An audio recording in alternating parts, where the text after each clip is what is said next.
You are watching 7 Eyewitness News with Jeff Russo, Ashley Rowe, and 7 First Alert meteorologist Aaron Menkowski. You are not going to believe this video you're about to see, but this is all too real and frankly downright chilling. A police officer in Utah caught on body camera handcuffing and arresting a Utah nurse from the hospital after she rightfully refused to give an officer patient's blood. Now, you see, the officer did not have a warrant to get that blood sample, so the nurse could not fulfill his request. But as this video shows, he was not willing to accept that. We get the full story from Salt Lake City. July 26th, a fiery crash caused by a car fleeing police and traveling in the wrong direction sends the driver of this semi-truck to University Hospital's burn unit. The semi-truck driver is unconscious and not suspected of doing anything wrong. Even so, Salt Lake City police show up asking for his blood. I'm just a nurse trying to protect the patient. Charge nurse Alex Wubbles says the request for blood isn't allowed under the policy the hospital established with law enforcement. So I'm going to arrest her. While she's calling management, the officer becomes impatient. She's going to jail. She even prints out a copy of the hospital's protocol. 3 things that allow us to do that are if you have an electronic warrant, patient consent, or patient under arrest. None of those conditions had been met. I'm just trying to do what I'm supposed to do. That's all. After that explanation, and while she's still on the phone with a supervisor, No, we're done. We're done. You're under arrest. We're going. We're done.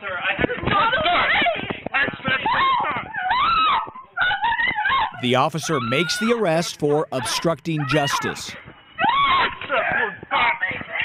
is my department, and this is completely unnecessary. Please, sir, you're hurting me. Then walk. 20 minutes later, she's released and has never been charged. I just feel betrayed. I feel angry. I feel a lot of things, and I still am confused. Wubbles reminds that blood is the patient's property. I'm a healthcare worker. Just the only job I have as a nurse is to keep my patients safe. It was alarming. Immediately after seeing the video, they started an internal affairs investigation to look into what happened. Clearly tough to watch. Police say that officer is still on duty, but as was just mentioned, an internal affairs investigation is underway. The holiday weekend is upon us, and the governor is doing his part to keep the roads safe. A statewide DWI crackdown is now in full effect. It's part of the Drive Sober or Get Pulled Over campaign. Police will also be keeping an eye out for distracted drivers. The crackdown runs through Monday. This is a sign of the times in Erie County. This new electronic sign does not only detect and display your speed, it also stores it. Deputies review the data and pinpoint the best places and times to look for speeders. The sheriff says the sign has been in use over the past few weeks and has already collected the speeds of thousands of drivers. And a hawk is now resting safely after it was rescued by a police officer in the town of Evans. The officer says he spotted the hawk in the middle of Southwestern Boulevard. You can see the hawk right there. You see him? Nestled in a blanket with Officer Miller. The hawk is now at the SPCA. Well, we're happy that the hawk is okay. And speaking of blankets, last night, talking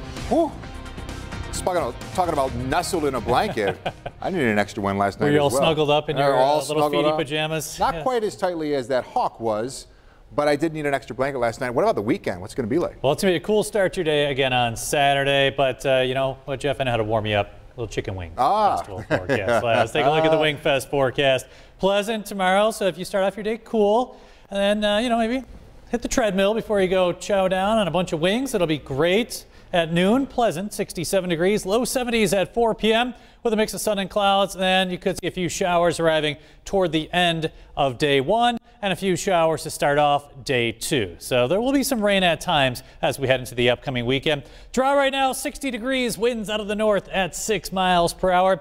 You're going to find another cool evening. Overnight lows will be back in the mid-40s. We head into your Saturday, rain arriving late in the day. Sunday, we'll have the rain showers around earlier in the day and then we should clear out as we get into the afternoon. 60 in Buffalo, 64 in Middleport, 59 in Jamestown, 57 in Olean right now. 7 Super Doppler, quiet locally, but as we zoom out, you can see that wet weather just making its way into Pennsylvania right now and down across central and southern portions of Ohio. That's the remnants of Harvey, and that's pushing up toward the northeast. You can see overnight tonight, we'll find partly to mostly cloudy skies. And as we head into your Saturday, you'll see overnight lows tonight, like I mentioned, in the 40s. And then by around 1 p.m., we're at 67 degrees, the mix of sun and clouds. Bit of a breeze, 10 to 15 miles per hour out of the southeast. That's in Buffalo. Elsewhere, you'll find 68 degrees at 3 o'clock in Niagara Falls, 60 in Jamestown with some cloud cover, Springville, low 60s, mid 60s in Batavia. We all top out, well, near 70 across the southern tier, low 70s, Buffalo northward. Here's the hour-by-hour forecast. Again, showing some of the showers moving from south to north across the area. After around 10 p.m., good chance for some rain here in Buffalo. Notice steady soaking rain across the area overnight on Saturday. Early Sunday, we have that rain, then it starts to clear out. Monday, a good deal of sunshine with temperatures back near 80 degrees. Partly cloudy and chilly tonight, though. Overnight lows in the mid-40s. On Saturday, our high 73, sun in the morning. Clouds will increase with rain arriving later in the day. And here's a look at your next 3 days. Of course, we've got the rain there on Sunday with slow clearing in the afternoon. Close to 80 degrees on Monday. A bit of a breeze, but it will be noticeably warmer. And then we take a look at Tuesday. Cold fronts coming through. That's going to kick off some showers and thunder showers early in the day and then drop our temps for Wednesday, Thursday, and Friday. Highs will be in the 60s. Okay, thank you very much, Aaron. Guys, I don't know if you've noticed, there have been a lot of bees around the city of Buffalo. Have you noticed that? Yeah. Right? Okay, well, coming up, a man's brush with bees has the record books buzzing. Oh, that. And all new on 7 Eyewitness News at 5:30. Fall school sports like soccer, football, golf, well, they can cost hundreds of dollars in equipment. We're going to show you ways to lower those costs and maybe save a little bit for college.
Take a look at this. A new Guinness World Record certainly has people buzzing.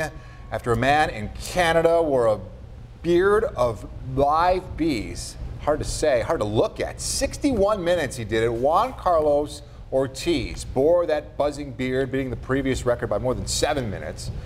That's more of a buzz cut than a close shave. Oh my goodness. Ortiz, an employee at a bee farm in Ontario.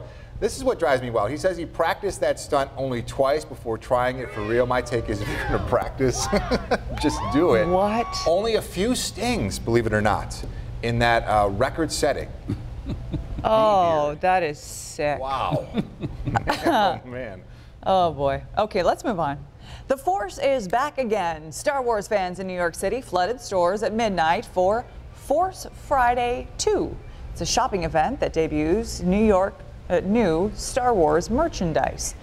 And from the looks of things, the Force is strong with the new goods. Force Friday started back in 2015, all in anticipation of The Force Awakens. This time, fans are gearing up for The Last Jedi, which hits theaters in December. Oh, cool. Look at that. Look at the lines. Look at all the people. Yeah, fired up. Anything Star Wars, right? Yeah, look at that. That's right. Wow. Bring the bee man back. I like him. Do not bring the bee man back. Where did all the bees go after he? Well, that's just it. What happens? So then you stand up, and how do you get? How do you do that? I don't know. He like shook them off and was okay, and I read he only got stung twice in that long. Everybody's different. Straight ahead tonight, one of those new Star Wars pieces is actually now a new Lego model. Guess how much it costs? We'll have the story. And you won't believe how dirty your cell phone can get. We'll show you. You're watching 7 Eyewitness News. Don't go away.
All new tonight on 7 Eyewitness News at 5:30. On the rise, what you can do to save money as the price of gasoline goes up because of Hurricane Harvey. Also, shouldering the burden, some safety tips for young students whose backpacks are getting heavier and heavier. And curbing the cost, some tips on how to save money when it comes to equipping your student athletes this fall. Now with 7 First Alert weather. This is 7 Eyewitness News at 5:30. Drivers from coast to coast are bracing for higher gasoline prices now as the Labor Day weekend gets underway. That's mainly because the country's biggest fuel pipelines and refineries have now curbed their operations on the Gulf Coast in the wake of Hurricane Harvey. Prices at the pump nationwide have hit a high for the year now, even though there are nearly 250 million barrels of gasoline stockpiled here in the U.S. right now. The AAA says that the national average price for a gallon of regular gas jumped about 7 cents a gallon over the past week, up to $2.52 a gallon now. But there are some ways to help control the money you spend when you gas up. Here's 7 Eyewitness News reporter Chris DeMaria.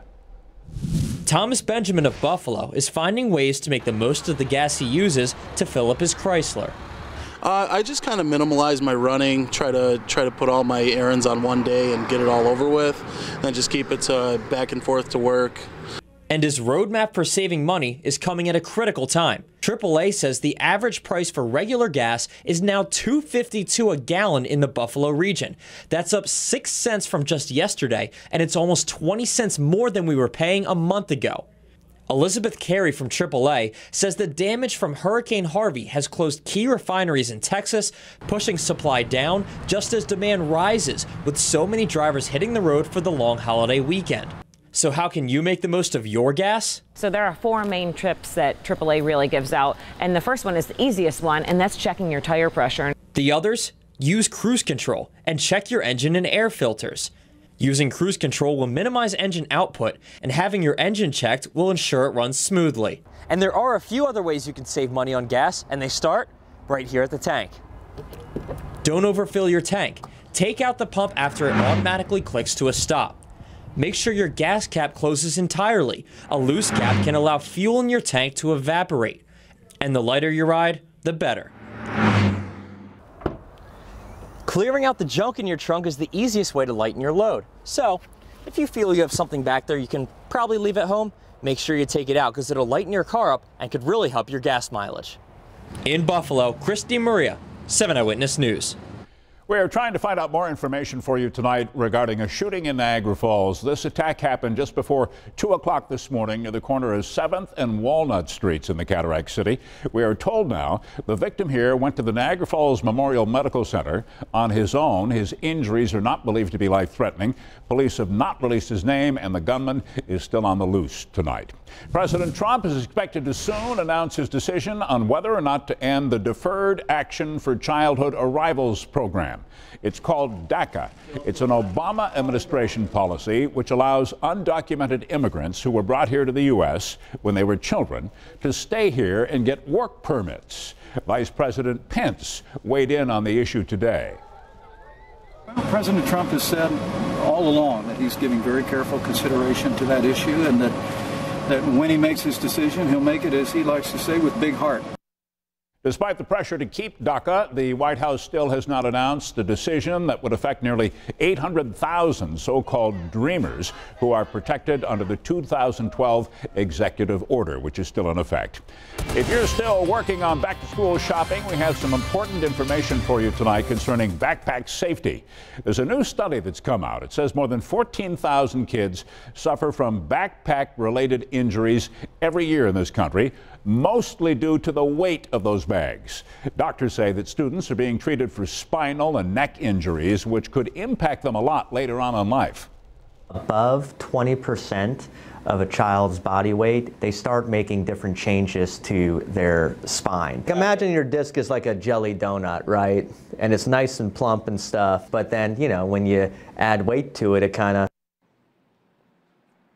which for a growing child can be very dangerous, especially if these bad backpack habits start at a young age. So the experts say, number one, avoid droopy backpacks. Wear them high, tight, and on both your shoulders.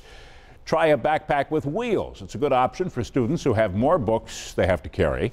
Also, make time to interchange your books. Try taking only what is necessary at the time to ease the weight. And consider e-books. They can certainly help to lighten the load. Still to come here on 7 Eyewitness News at 5:30 tonight, saving money on sporting goods. We have some tips on how to spend less money on the student athlete in your family this fall. You are in control. They call him the Iceman. He claims he can teach you how to handle life's extreme situations. We'll take a closer look at how. Then all new at 6 tonight, protecting your pets from fleas, the best way to do it without harming the animal. Tonight, a warning from some local vets. On the business beat, here's what happened on Wall Street in New York today on this final day of trading for this week. The Dow up by almost 40 points today, still under 22,000. The Nasdaq gained 6.5 and the S&P 500 up by 5. Don't go away. You're watching 7 Eyewitness News at 5:30.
Here's a story that's getting a lot of attention on our WKBW app today. A man in North Carolina tried to swim his way out of trouble by jumping into the ocean to get away from police. But the 20-year-old Zachary Kingsbury ended up with a shark on his tail.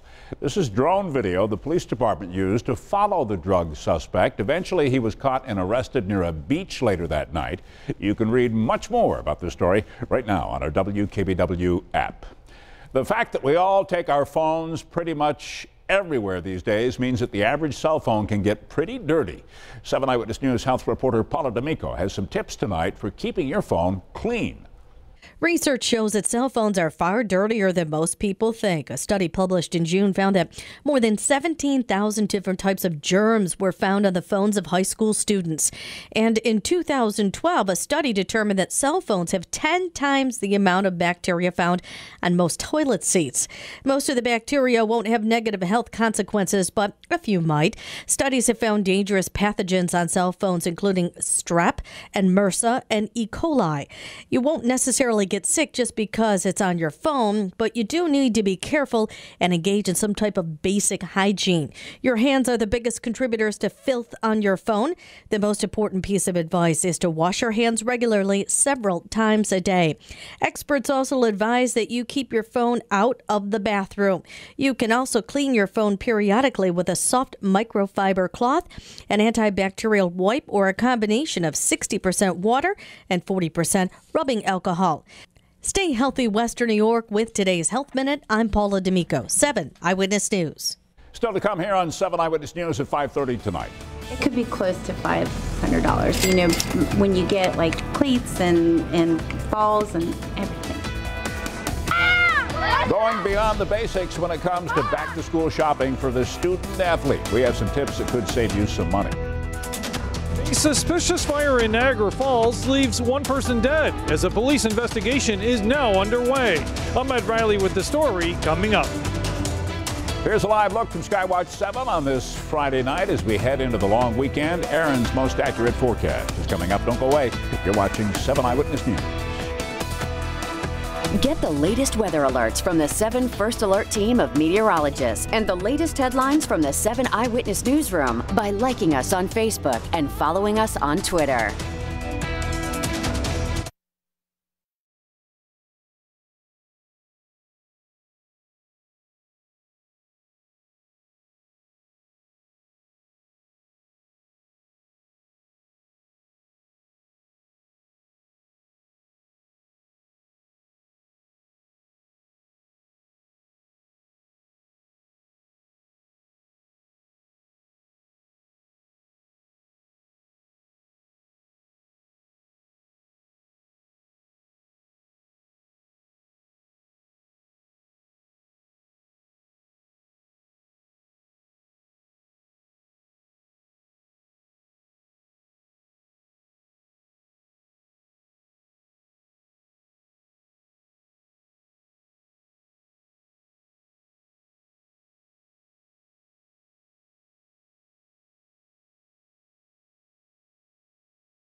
You are watching 7 Eyewitness News with Keith Radford and 7 First Alert meteorologist Aaron Menkowski.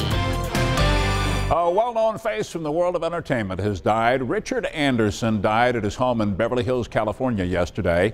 He is best known for his role as Oscar Goldman on the $6 Million Man TV show, also on The Bionic Woman. He also appeared as Joanne Woodward's boyfriend in the classic movie The Long Hot Summer. Anderson is survived by his 3 daughters. He was 91 years old.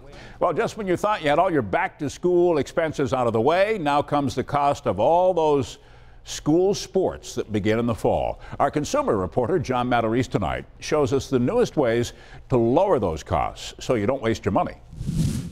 Have kids playing sports this fall? Once you add the cost of cleats, helmets, pads, and other equipment, that free sport could cost you hundreds. So we found some great ways to slash those costs if you know where to look. From the football field to the soccer field, youth fall sports season is here. I'll be 21-25. And parents are suddenly facing all sorts of extra costs that can blow that back-to-school budget. It could be close to $500. You know, when you get like cleats and balls and everything. Robin Welch spends hundreds of dollars outfitting these kids, so she buys used, and she says she saves at least half. We found her here at Play It Again Sports, where manager Tony Ross showed me the hundreds of used items at half price or less. For instance, youth football girdles. Like for a brand new pair, you're talking $29.99. Gently used pair, $14.99. $15, yeah. The biggest seller in used sporting goods this time of year? Soccer cleats. After all, a child will go through a pair of these in a season, and they often still look new. $14.99, Under Armour. This pair here, $9.99, practically brand new. But you don't have time to shop? Well, there's a new way to find used sports equipment on local buying and selling apps such as Facebook Marketplace, OfferUp, and Let Go. We found dozens of football and hockey pads for around $10 locally on Let Go, and kids' soccer cleats, excellent condition, $8 on OfferUp. And unlike Craigslist, you can check the seller's profile for you and your child's safety. Go. This way, if your young one quits the sport after a month, you're not out of fortune. Finally, even though these new trading apps let you see who you're buying from, it's still a good idea to meet the seller at a safe location, like outside a grocery store or police station. That way you stay safe and you don't waste your money. I'm John Matarese, 7 Eyewitness News. On the business beat tonight, U.S. employers added just 156,000 new jobs in the month of August, with unemployment rising now up to 4.4% nationwide. That's up from the previous month's low of 4.3%. So far, Hurricane Harvey has had pretty much no impact on the jobs report because the Labor Department collected most of its data before the storm hit. A Chinese company is now taking the world of electronic payments to a whole new level. The company is now testing what it claims to be the world's first facial recognition-based payment system. You just show your face to pay. The test run is taking place right now at a Kentucky Fried Chicken restaurant in China. Long weekends here. Let's check in with our chief meteorologist, Aaron Menkowski, and see what's up weather-wise. Well, Keith, it was a cool one today with temperatures only in the low 60s across the region. Temperatures well below normal for this time of year. Felt more like October than September 1st. Let's take a look at the maps. And you're going to look at a system down to our south. Right there, the remnants of Harvey and an area of high pressure over the Great Lakes, trying to keep the remnants of Harvey out of our area. But at some point, Harvey's remnants are going to win out, and you're going to see some of this rain roll in. That's going to start late Saturday and continue into early Sunday, as this area of high pressure will keep us dry overnight tonight and for the first part of Saturday. But as we get into Saturday afternoon, a lot of this wet weather will be rolling through the region. 63, that's it. That's all we got up to today. Your high was 63, low today 47. You can see temperatures well below normal. Sun's going to set at 7:49, come up tomorrow morning at 6:40. And when it does come up tomorrow morning around 6:40, temps will be in the 40s. So another cool evening expected. Right now, 60 degrees with mostly cloudy skies, winds out of the north at 6 miles per hour. Your weather headlines calling for another cool evening across the area with overnight lows dropping back into the 40s. Rain showers will arrive late on Saturday. The rain will continue Saturday night into early Sunday, and skies will start to clear out as we get into Sunday afternoon. So some of the models are suggesting a slow clearing on Sunday, but right now it certainly looks like it'll be wet Saturday night through Sunday morning. It is dry right now across the area. 7 Super Doppler, nice and quiet. Zooming out, you can see the leading edge of the rain now passing through Cincinnati and starting to push off toward the north, just entering into Pennsylvania. So we're going to see the showers start to pop up across the southern tier around 24 hours from now, and then that rain will continue to spread from south to north across the area on Saturday. So you can see some spotty showers around 6 p.m. tomorrow. Better chance for rain here in the metro area closer to 10 o'clock, and then watch what happens overnight. We'll have the showers really start to ramp up. Expect a steady soaking rain across the area Saturday night into Sunday morning. Sunday afternoon, the heavier showers off to our east. Monday, a good deal of sunshine with partly to mostly sunny skies on Monday. Temperatures back to near 80 degrees. So we do warm up again on Monday. Then a cold front comes through early on Tuesday and drops our temps for next week. As far as rain totals are concerned, like I mentioned, some of the models suggesting quite a soaker, especially early on Sunday. And one model bringing us close to an inch of rain. The Euro down to about 0.3 of an inch of rain. Bottom line is expect some wet weather, especially Saturday night into Sunday morning with some slow clearing as we get into Sunday afternoon. Your forecast then for tonight. Partly cloudy and chilly. Overnight lows in the mid-40s. Winds light out of the southeast at 5 to 10 miles per hour. Then we head into your Saturday. A high of 73 degrees. A little warmer, but still below normal. Sun in the morning, high clouds will thicken up, and then some rain showers will arrive later in the day. Wind southeasterly 10 to 15 miles per hour. Here's a look at the next 3 days, and you can see with the holiday weekend, wet at times, especially Saturday night into early Sunday. Monday, breezy and warmer with highs near 80 degrees. Here's your 7-day outlook.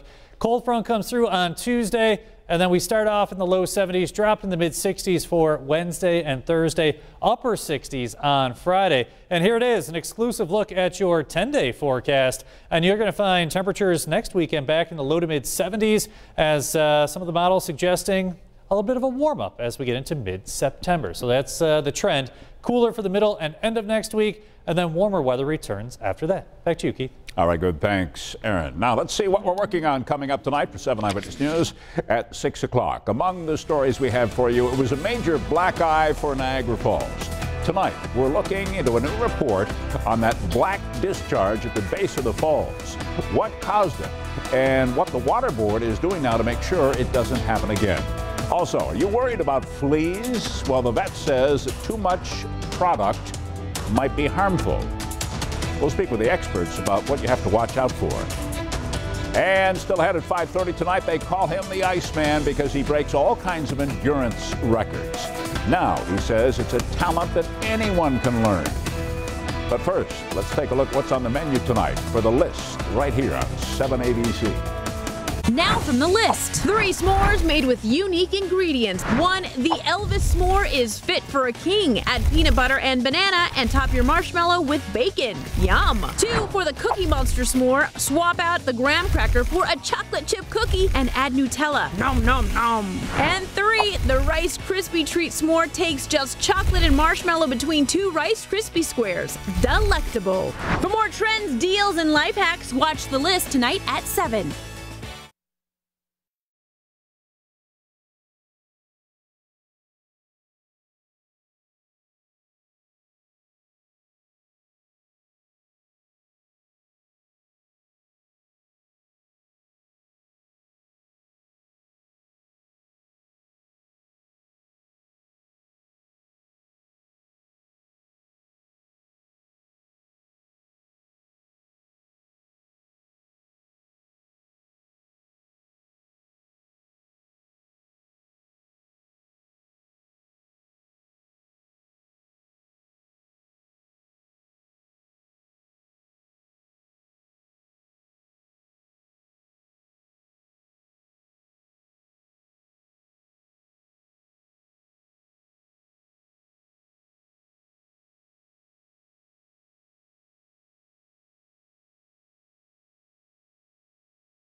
7,500 elements, making this the largest Lego set ever.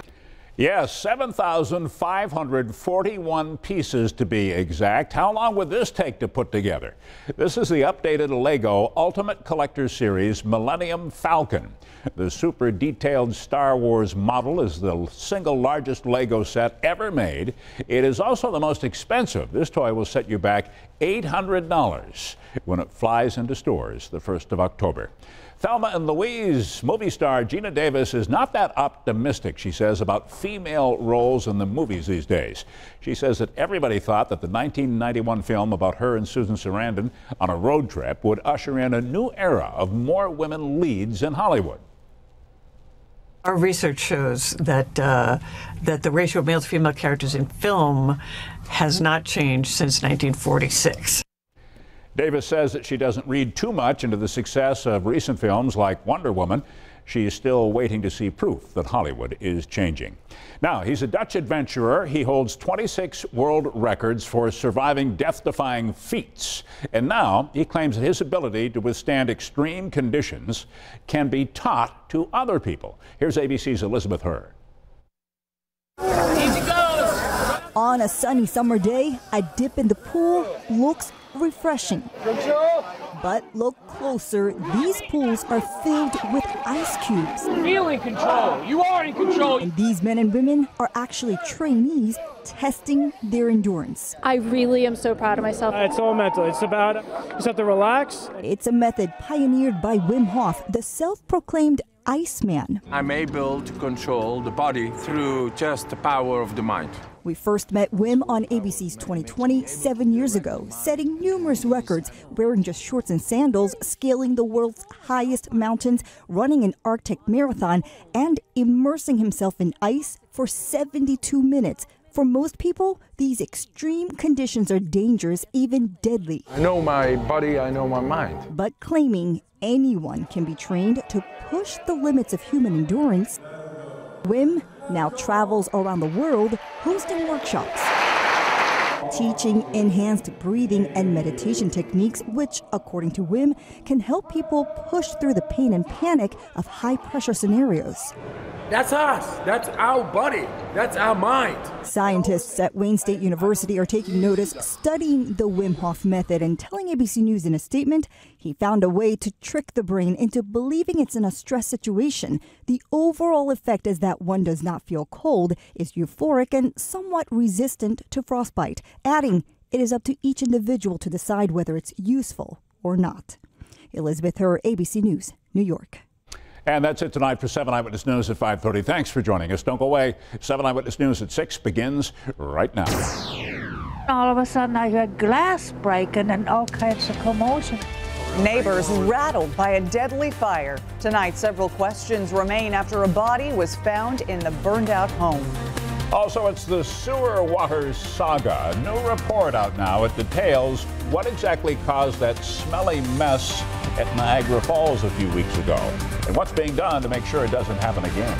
And building a winner. Anxious moments at One Bills Drive as players in the bubble await their fate. Now with 7 First Alert weather. This is 7 Eyewitness News at 6.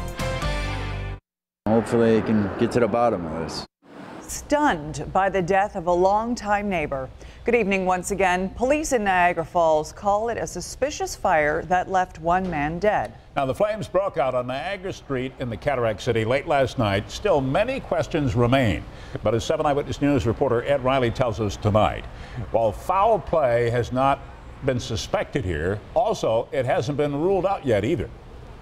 They had heavy smoke coming out of the windows, but light flame, and the fire was actually put out with a water can. The fire was reported just before 8 p.m. Thursday evening at this home at 522 Niagara Street in Niagara Falls. When firefighters arrived, they found the interior of the house had been severely damaged, and the fire had burned itself to a point where it was concentrated in a corner of a living room. It wasn't all engulfed in flames, you know. I couldn't even smell it. Usually you smell it. Fire crews also made a grim discovery. An adult male was found in the living room. Detectives and arson investigators quickly determined that the fire had been intentionally set at 3 spots in the home. It's such a sad, tragic moment to see that this happened around the corner from me. The victim's name has not been released. Niagara Falls police say an autopsy did not reveal an exact cause of death, but it did rule out blunt trauma, stab wounds, and gunshot as possible factors.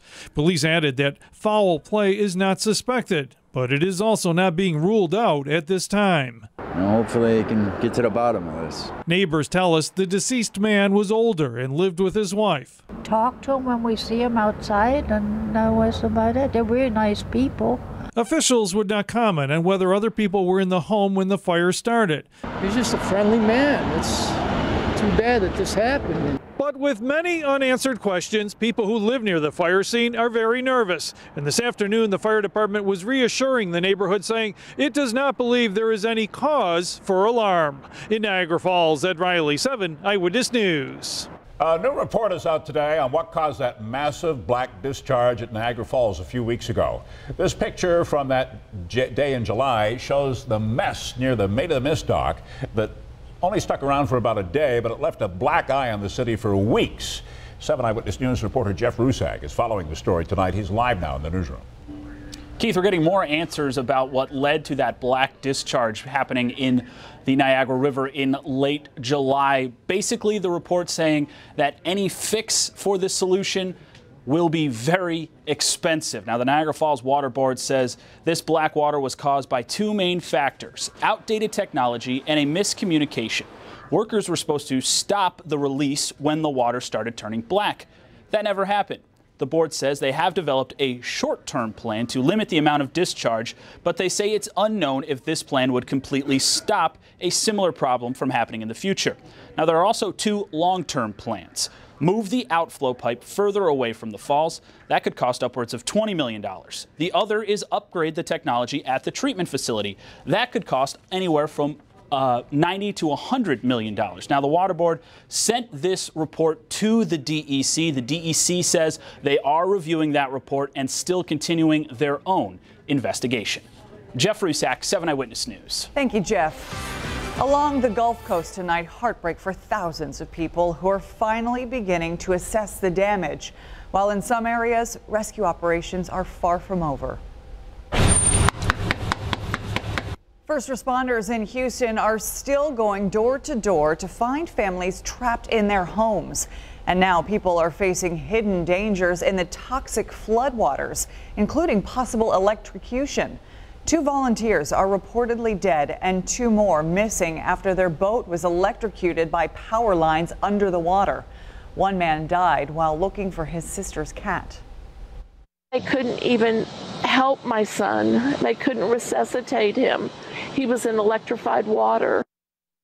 President Trump is returning to Texas tomorrow. Harvey's cost so far, by most estimates, over $100 billion. And the city of Buffalo is now joining the effort to help those impacted by Harvey. Leaders are asking people to donate basic household items and school supplies.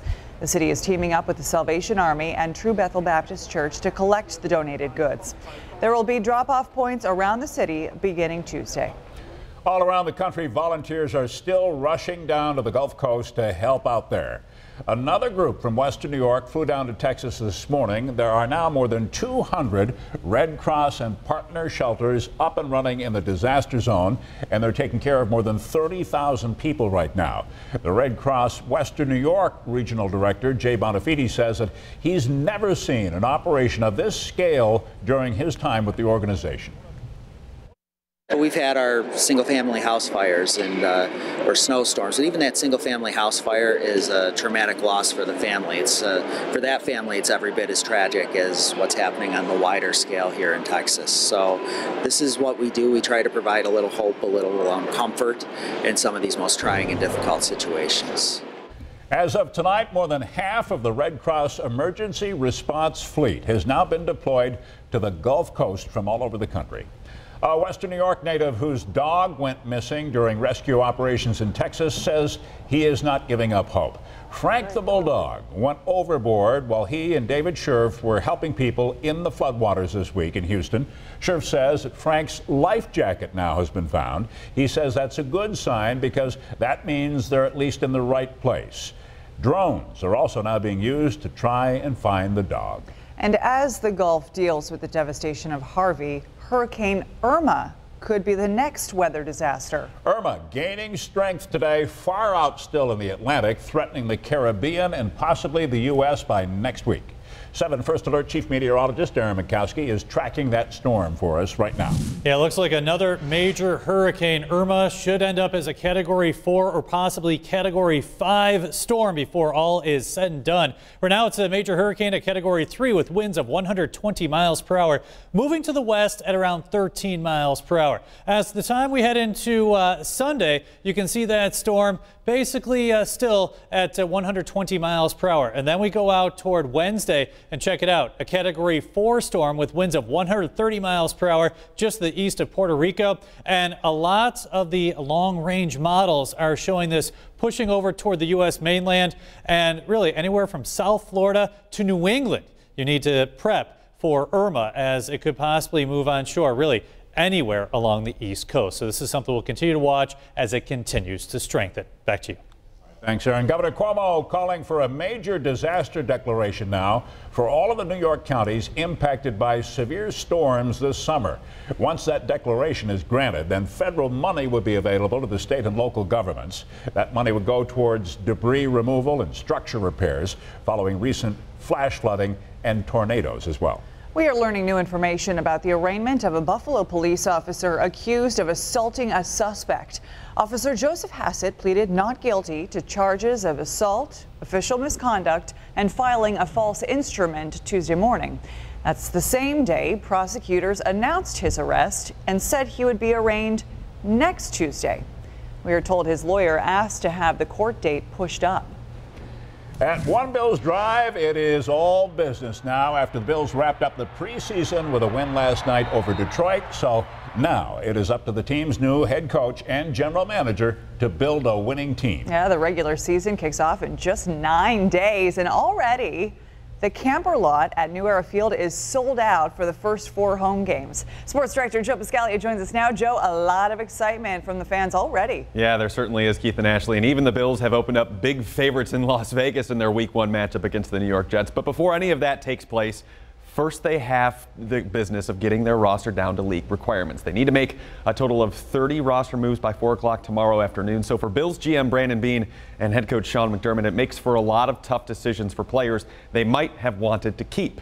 The team already making some moves unofficially. Anyway, according to the Houston Chronicle, the Bills have released cornerback Bradley Silv, who is in a battle for one of the last spots on the team. The team also parted ways with wide receiver Des Lewis and offensive lineman Greg Pike. Meanwhile, ESPN reports offensive lineman Cameron Jefferson has been let go, while injured safety Shamil Gary has reached a settlement with the team and has been released from the roster. Now, this is just the first wave of cuts. The Bills will need to have their roster down to 53 by 4 o'clock tomorrow, and then on Sunday they can start to claim players on waivers that were released by other teams around the league. All in all, a flurry of activity is on the horizon this weekend, and we'll keep you up to speed right here and on WKBW.com. Joe Piscaglia, 7 Eyewitness News. Thank you, Joe. Still to come on 7 Eyewitness News at 6. Traveling this holiday weekend?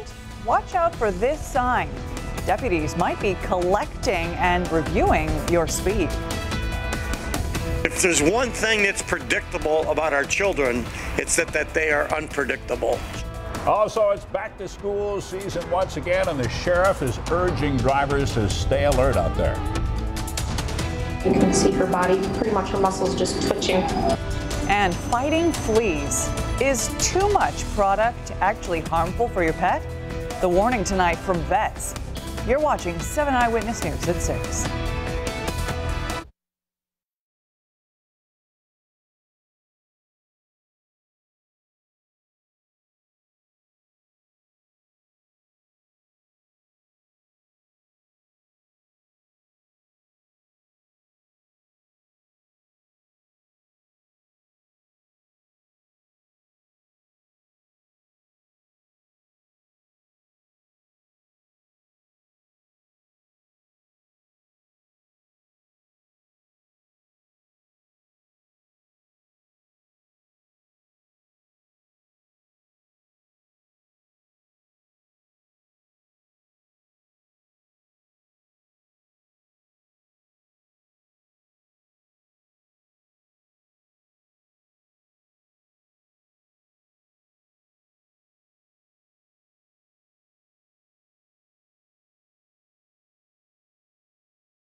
watching 7 Eyewitness News with Keith Radford and Ashley Rowe, 7 First Alert meteorologist Aaron Minkowski, and sports director Joe Viscalia.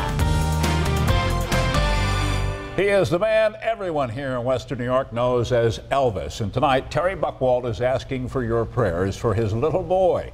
According to his Facebook page, Terry's 2-year-old son had to have surgery to remove a mass from his kidney. That mass was found by their pediatrician during a routine checkup.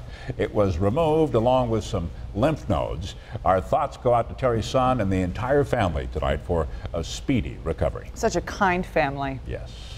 Next tonight, a warning for pet owners. Be careful when using flea protection products. Now, the Erie County SPCA says it has seen a number of cats recently who have been harmed because their owners use either the wrong product or the right product and too much of it.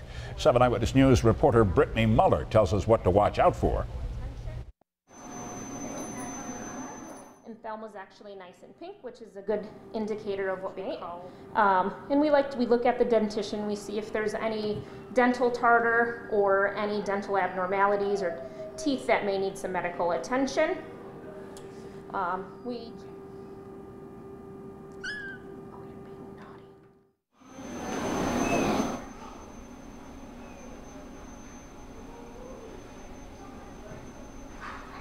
All right, hopefully we can get that queued up for you and show you that story in a moment. Meantime, if you are traveling this weekend, watch out for a new state-of-the-art speed enforcement sign in Erie County.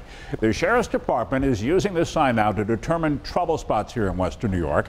This sign will detect a vehicle's speed, show it to the driver as you go by. It also collects the speed of every vehicle that goes by that it passes, and it keeps it in a computer, that information. The Sheriff's Department can then review the data at a later time and then determine the best times for locations for patrols. Next week, the roads will be a little more crowded with students headed back to school. Today, the AAA kicked off its campaign to keep children safe on the roads. Over the past decade, more than a quarter of all deadly accidents involving a child happened in the hours after school.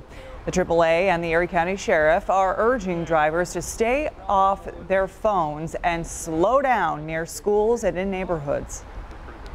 We have seen fatal accidents when these children have run out on the road, families that are forever ruined, drivers that they carry that burden with them forever. What we want is for people to cooperate with the law, see the bus, know that that's warning them of an impending danger, particularly to the children, and help keep our communities safe.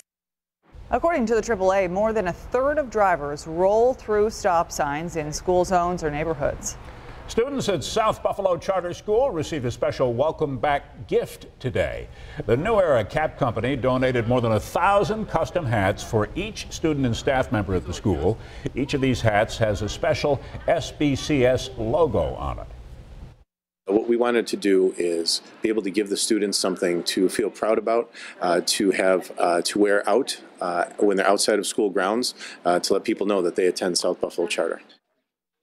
All 1,100 of those hats were made right here in Western New York. Returning to our story about pet safety and making sure that you don't overdo it when it comes to flea protection products. Here's 7 Eyewitness News reporter Brittany Muller. Still see her, she's still tremoring a little bit.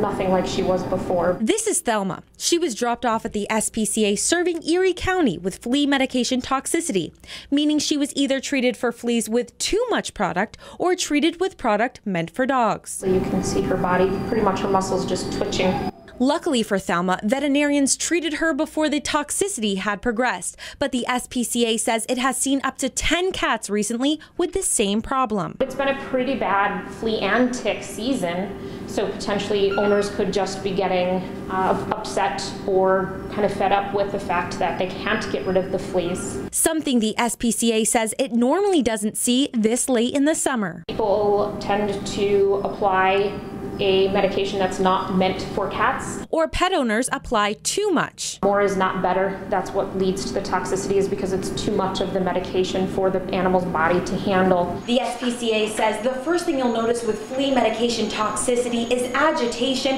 and tremoring from head to toe, meaning it's time to get help for your pet. We did have a small kitten that had a product applied, and unfortunately the cat did not make it. But if pet owners act in time, veterinarians can bathe the cats and give them IV fluids and medications to help them recover. Thelma here was also in pretty rough shape. We weren't sure that she was going to make it, but fortunately she was able to pull through, and she found a home. In West Seneca, Brittany Muller, 7 Eyewitness News.